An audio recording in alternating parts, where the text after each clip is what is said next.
Olunaku lw'eggulo Ssaabawandiisi w'NUP David Lewis Rubongoya yategeezezza bannamawulire nga bwe bafunye okutegeezebwa okuva mu kakiiko k'ebyokulonda nti emikono egisemba Robert Kyagulanyi Ssentamu okuvuganya ku bwa pulezidenti gye baawaayo tegiwera.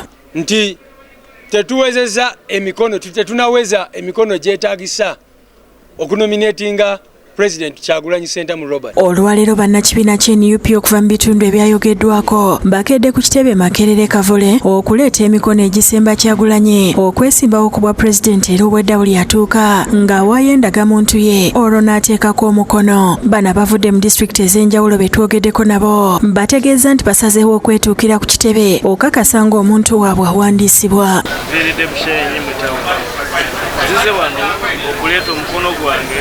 Ate abalala batanaba kujja mbayita mujje tekeyo signature tusobole okusupportinga cause eno ku Rubanda West omuli Rubanda district nijaha atebe kitu kya National Unity Platform tutanze kutambasha ibirize kiro twayiko mu karekare emikono twagimuhereza ngambadde nzize ku nsonga y'okugiza omukono nyesanga ngabe Kampala bajjudde nekinsanyusiza okubanga tubadde bangi nga twaweze. Ssaabawandiisi Rubongoya akyemulugunya nti baakola obuvunaanyizibwa bwabwe ne bakuŋŋaanya emikono nga beewuunya okutegeezebwa nti tegyawera. Kubanga ffe twakola omulimu gwaffe ne tukumaliriza ne tubawa emikono ekyali kimala bulungi nnyo nga kisukka namu.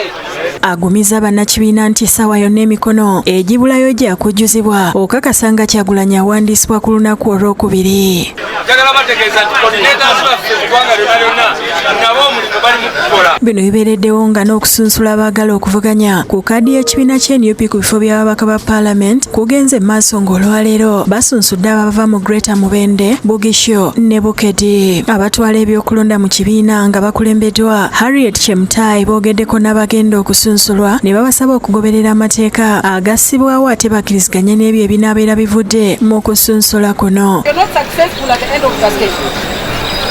Not a do or die. And those who are successful, please make sure you harmonize, reconcile with your friends. John Mary Sebuufu nga yatwala ebyokulonda by'ekibiina mu Buganda abasabye okwewala abafere ababasaba ssente okubasunsula n'akkaatiriza nti buli kimu kya bwereere. Tewali muntu yenna ajja kufeetingibwa nga waliwo omuntu yenna amusabye ssente wadde siringi 10 ne ku bukulembeze bw'ekibiina. Abamu ku basunsulwa be twogeddeko nabo bategeezezza nti beetegefu okuweereza abantu baabwe singa batuuka mu bifo bino. Nva Mityana North era nga ntunuulidde okubeera omubaka wa Parliament owa Mityana North. N'olwekyo nsuubira nti bitambudde bulungi ddala era ndina essuubi ly'amaanyi nnyo nti buli kimu nkiyise bulungi nga bwe kimbuziddwa. Era neesimbeewo ng'omubaka wa Parliament mu Tororo Municipality. Mama Mityana MP addako Mityana District. Ndi bwano olw'akanyomero ke baatuyiseemu akaveting. Baatugamba tugende ku ground era ground twagimaze. Era n'ebibuuzo ebiri eyo nabyo si byangu bisobola bantu nga nabo si bangu nga bw'olaba Zaaki. Era mu wenfuna flag eno ngenda kwongeredde okutumbula eddoboozi ly'abanakasana mu district mu Parliament y'eggwanga lino.